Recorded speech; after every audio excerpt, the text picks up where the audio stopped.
The courtroom smelled faintly of polished wood and stale air, the kind of place where justice was meant to breathe but often suffocated under the weight of lies. I sat there in silence, my hands folded neatly on the table in front of me, while across the aisle, my husband, soon-to-be ex-husband, wore a mask of entitlement so thick it was almost laughable. He leaned forward in his chair, smirking as though victory were already his, the kind of smirk that used to charm me once upon a time, back when I was naive enough to confuse charisma with character. But now, after years of marriage unraveling into betrayal, I saw it for what it was, arrogance mixed with desperation. The judge cleared his throat. Papers shuffled. The entire room seemed to wait for a single strike of the gavel that would determine my fate. My husband's attorney rose, smoothing his tailored suit, and with a rehearsed voice said, "Your Honor, my client is entitled to half of the marital estate, which amounts to a substantial sum given Mrs. Richardson's considerable fortune." My stomach tightened, but outwardly, I betrayed nothing. They wanted me to look rattled, vulnerable, like the woman they thought they could strip bare of everything she built with her own hands. The fortune in question wasn't inherited, nor was it gifted. It was mine. Years of late nights, of ideas scribbled on napkins, of failed ventures turned into lessons and lessons turned into gold. I built my empire brick by brick, when he was nothing more than a shadow at my side, enjoying the luxury, but never laying a single stone. And yet here he was, demanding half. The judge turned his eyes to me, calm but probing. "Mrs. Richardson, do you wish to respond?" I rose slowly, letting the silence hang heavy in the air. My heels clicked against the wooden floor as I approached the bench, an envelope in my hand. Crisp, sealed, deliberate. My husband shifted in his seat, his smirk faltering ever so slightly. "Your Honor," I began, my voice steady, the kind of steady that comes from being pushed to the edge and deciding you will not fall. "Before this court decides on the matter of entitlement, I believe it would be appropriate for you to examine the contents of this envelope." Gasps rustled through the courtroom. My husband's attorney stiffened. The judge extended his hand, curiosity flashing in his eyes. I placed the envelope before him like it was an offering, though we both knew it was more akin to a weapon. He opened it. His eyes scanned the contents. At first, his brows furrowed in concentration. Then, slowly, he leaned back in his chair. And then, unexpectedly, shockingly, he laughed. Not a polite chuckle, not a suppressed grin, a full-bodied laugh, rolling out across the courtroom like thunder, catching everyone off guard. My husband's face drained of color. What is that?" he demanded, his voice cracking as panic started to bleed through the arrogance. The judge cleared his throat, still suppressing the remnants of a smile. "Mr. Richardson," he said, turning his gaze on him with a sharpness that could cut glass. "It seems your attempt at deception has been thoroughly documented." Whispers erupted among the spectators. My husband's attorney's face turned crimson. Papers fluttering nervously in his hands, I stayed where I was, calm as stone, watching the cracks spread through the facade of the man who once swore to love me. I remembered the nights I caught him whispering on the phone in the dark, the unexplained absences, the secret bank accounts he thought I didn't know about. He believed himself untouchable, clever. But what he never understood was that I had stopped underestimating him the moment he underestimated me. He rose from his chair, his composure unraveling. This is absurd. You can't take her word for anything. She's lying." The judge raised a hand, silencing him instantly. "Sit down, Mr. Richardson. You do well to remember that perjury carries its own consequences." My husband collapsed back into his seat, sweat forming at his temples. For the first time in years, I saw fear in his eyes. Real fear. I turned back toward my side of the courtroom, my heels striking the floor like the punctuation of a story long overdue. My attorney leaned toward me, whispering, "You've just won this war." But I didn't smile. Not yet. Because this wasn't about winning or losing. It was about reclaiming the dignity he thought he had stolen from me. As the judge composed himself, he looked at me again, almost with a trace of admiration. "Mrs. Richardson, I believe this court has seen enough for today. We will adjourn until tomorrow morning." He tapped his gavel once, sharp and decisive. The sound echoed through the room, final and unshakable. People began to file out, whispers chasing after me like shadows. Some pitied him, some admired me, but none of it mattered. What mattered was that for the first time, the balance of power had shifted. As I gathered my things, I caught my husband's gaze across the room. His smirk was gone, replaced by a twisted scowl of defeat and fury. His lips moved, soundless but clear enough for me to read. This isn't over. And maybe it wasn't. But as I walked out of that courtroom, the envelope now in the judge's possession, I felt lighter than I had in years.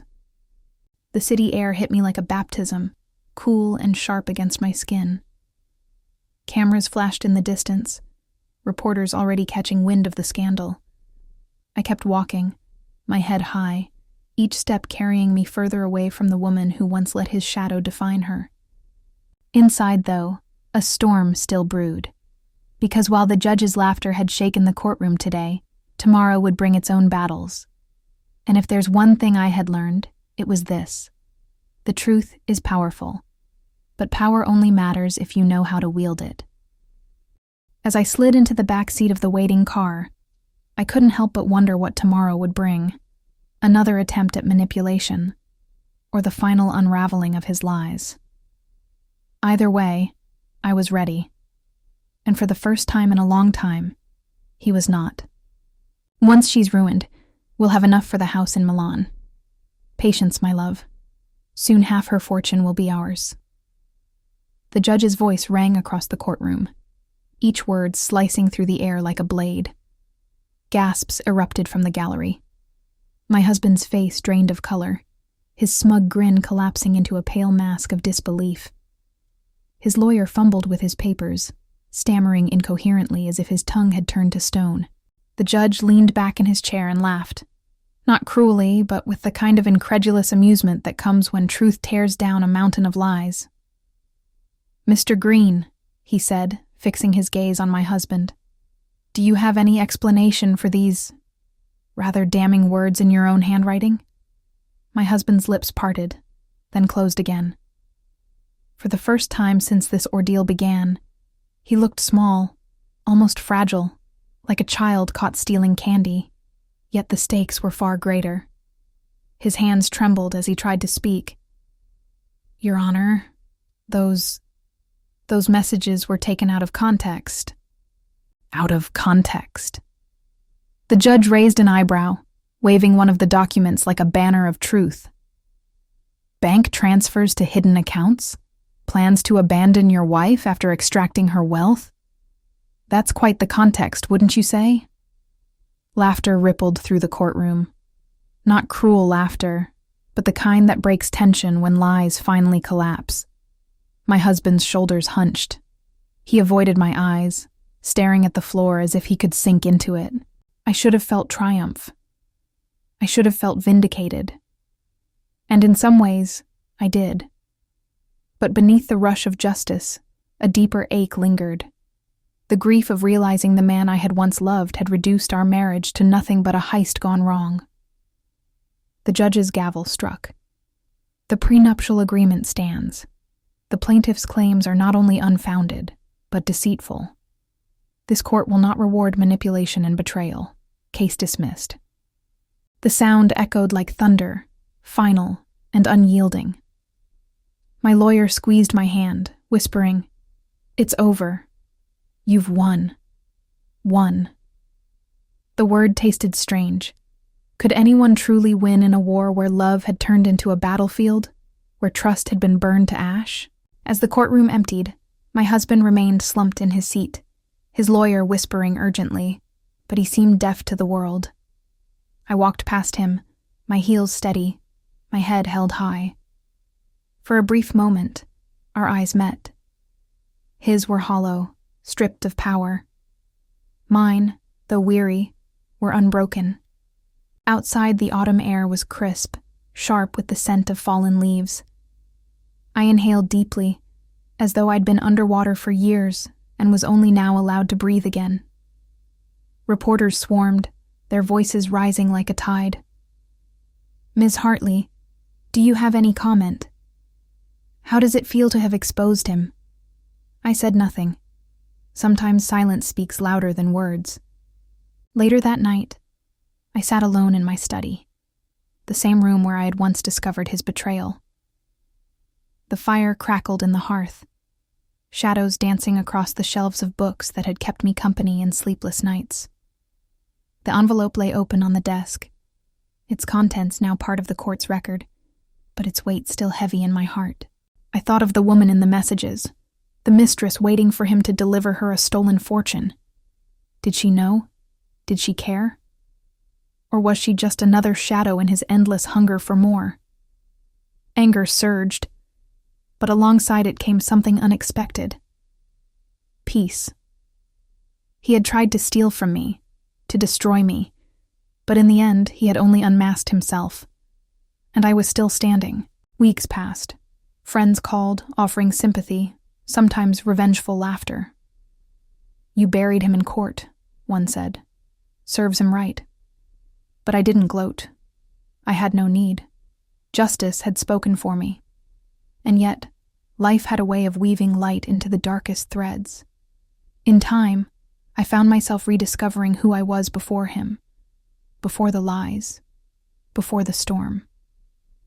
I traveled again, stood on the cliffs of Ireland with the wind in my hair, walked through bustling markets in Morocco, and remembered what it felt like to live freely. One evening, months later, I received a letter. No return address, just a plain envelope slipped under my door. My hands trembled as I opened it, half expecting more venom. But it was only a single sentence, written in his familiar handwriting. "I am sorry." I stared at it for a long while. Sorry. The word meant little now. Perhaps it was regret for being caught. Perhaps something deeper. I would never know. I placed the letter in the fireplace and watched it burn, the flames consuming the last trace of him from my life. As the embers glowed, I whispered to myself, "You tried to break me, but all you did was set me free." And in that moment, I felt it. Not victory, not revenge, but liberation. The fortune he had tried to steal remained mine. But more importantly, so did my strength, my dignity, my future. Sometimes the most powerful justice isn't in what the court decides, but in the way we rise from betrayal unbroken. The story of us ended in a courtroom, under the judge's laughter and the fall of a gavel. But my story, my real story, was only beginning.